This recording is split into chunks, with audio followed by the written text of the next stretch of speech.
സ്വാതന്ത്ര്യദിന ക്വിസിലേക്ക് എല്ലാവർക്കും സ്വാഗതം. ഒന്നാമത്തെ ചോദ്യമാണ്, ഇന്ത്യയുടെ വാനമ്പാടി എന്നറിയപ്പെട്ട സ്വാതന്ത്ര്യ സമര സേനാനി ആരാണ്? ഉത്തരം സരോജിനി നായിഡു. ഇന്ത്യക്ക് സ്വാതന്ത്ര്യം ലഭിക്കുമ്പോൾ ബ്രിട്ടീഷ് പ്രധാനമന്ത്രി ആരായിരുന്നു? ഉത്തരം ക്ലെമന്റ് ആറ്റ്ലി. ചോദ്യം, വരിക വരിക സഹചരെ എന്ന ഗാനം രചിച്ചത് ആരാണ്? ഉത്തരം അംശി നാരായണപിള്ള.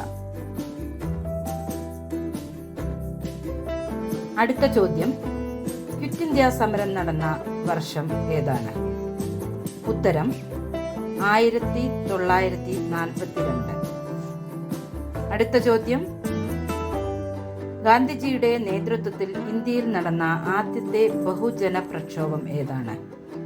ഉത്തരം നിസ്സഹകരണ പ്രസ്ഥാനം അല്ലെങ്കിൽ സിവിൽ ഡിസൊബീഡിയൻസ് മൂവ്മെന്റ്. ഇന്ത്യയുടെ ആദ്യത്തെ രാഷ്ട്രപതി ആരായിരുന്നു? ഉത്തരം ഡോക്ടർ രാജേന്ദ്ര പ്രസാദ്.